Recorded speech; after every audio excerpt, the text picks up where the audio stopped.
Hello, and welcome to Grading God's Sight, the podcast that explores underrated heroes.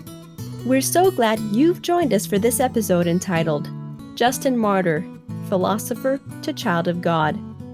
Please be sure to subscribe and visit our website at thegreatpodcast.org. That's thegreatpodcast.org. Thanks for listening.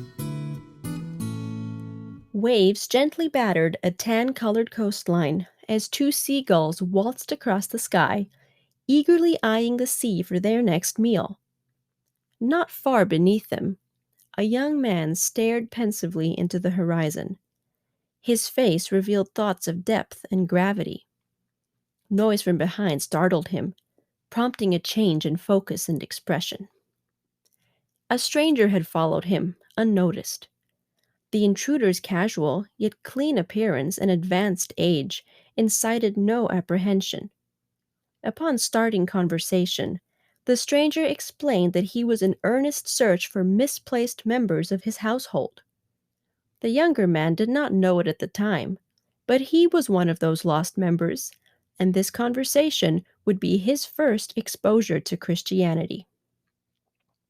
Flavius Justinus, later known as Justin Martyr, entered the world around AD 100. His family lived in Samaria, but likely descended from Greek immigrants. Being moderately wealthy, Justin's parents invested in his education, an education that primarily focused on the writings of pagan poets and philosophers. Regardless of these influences, his proximity to Jerusalem must have resulted in a casual familiarity with the Hebrew God. This early exposure to monotheism prepared him to receive the gospel at a later time. In early adulthood, Justin shifted from one school of philosophy to another, eventually anchoring his belief system in Plato's writings.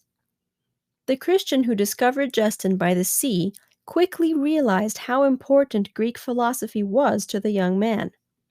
As he steered the conversation, the old man asked an appropriate question. How is philosophy defined, and what is its relation to happiness? Justin replied, Philosophy is the knowledge of that which really exists, and a clear perception of the truth. Happiness is the reward of such knowledge and wisdom. In other words, Justin believed that truth formed the backbone of philosophical inquiry and was essential to happiness. This pursuit of truth had led Justin to sort through diverse philosophers until arriving at Plato. As a prominent Greek philosopher, Plato worshipped many different gods, at least formally. Yet he believed in a being who created everything. In essence, the end goal of his philosophy was to look upon God. This had become Justin's desire also. Yet, using his mind's eye and Plato's instructions brought him to a very limited understanding. It was at this decisive moment that God sent his nameless servant to question the young philosopher. During the interaction, Justin learned of the Hebrew prophets. The old Christian explained, There existed long before this time certain men more ancient than all those who are esteemed philosophers, who spoke by the divine Spirit.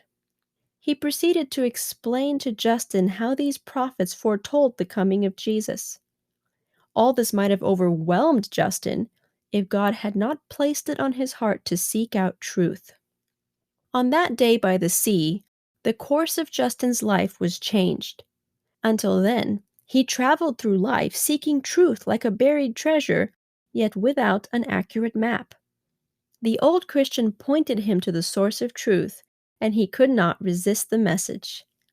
According to his account, God's Holy Spirit burned within his soul as he fell in love with the writings of Jesus' disciples and prophets.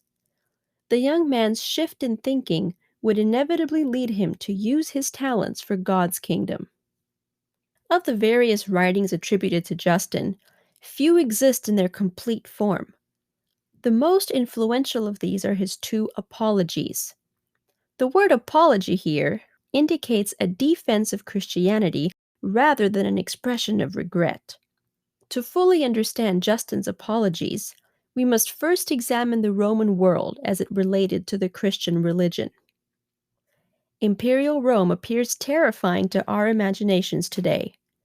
The cheapness of human life in gladiatorial games, the cruelty of scourging and crucifixion, and the unquestioned iron fist of authority seem so contrary to the values of the modern world.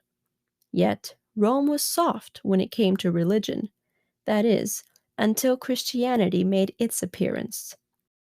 Rome's issue with the Christians can be divided into two elements: public worship and private worship. Believers faced pressure on every side to become like the culture around them. Any meal or party was expected to begin with an offering to one of the numerous pagan gods.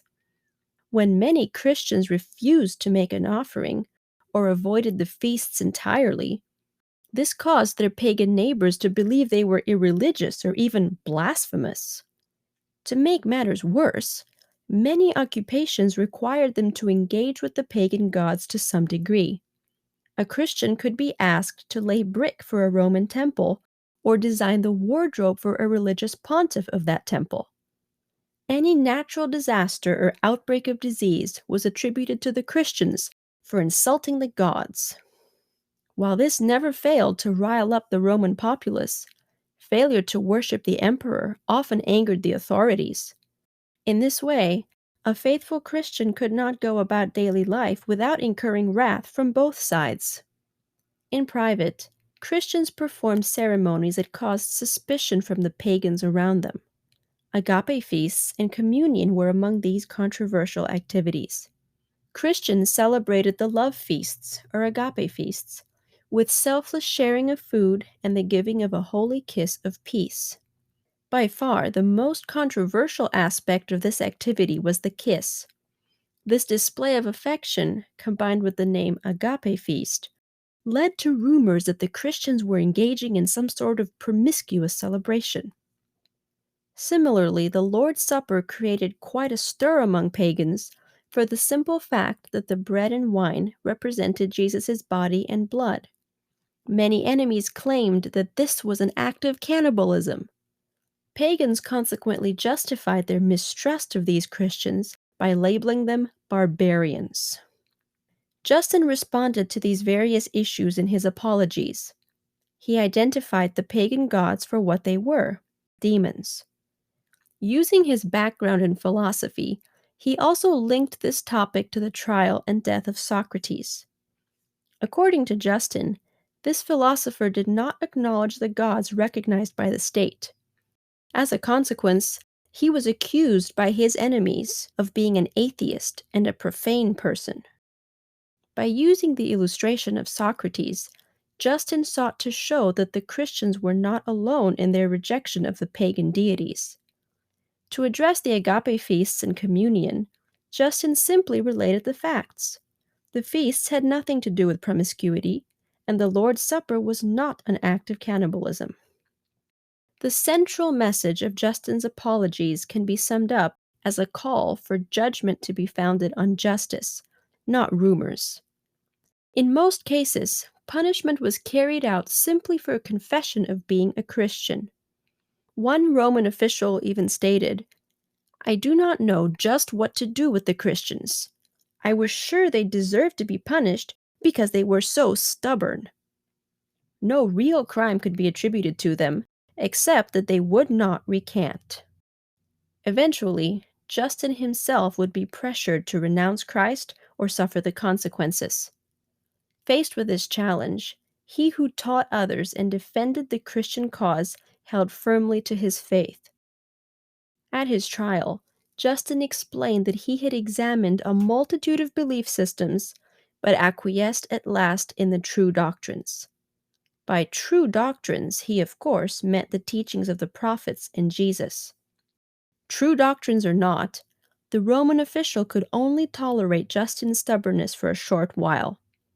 Now elderly, the faithful philosopher and several of his Christian friends courageously held to their faith. The Roman prefect finally lost his patience and ordered them to be scourged and beheaded. We gain much from Justin's story. He represents a life at the pinnacle of society and learning, but who accepted the gospel truth. He was able to use his talents for God's kingdom, yet his most effective witness came at his trial. Here his beliefs were put to the test. As Christ strengthens us, we too shall be able to stand amid life's trials. The philosopher asks, why? The child of God says, "Here I am, send me." Thank you for listening to Great in God's Sight, a podcast by GYC Southeast. We hope you have enjoyed this adventure through time and pray it serves to deepen your relationship with God. Each episode aims to draw insight from the life of one individual. While we strive to bring you a unique perspective on each believer, we encourage you to use your God-given curiosity to explore these topics for yourself. Please remember to hit the subscribe button and share this episode with your friends via text or social media. You never know who might be encouraged. Until next time, we wish you God's blessing as you seek to be great in His sight too.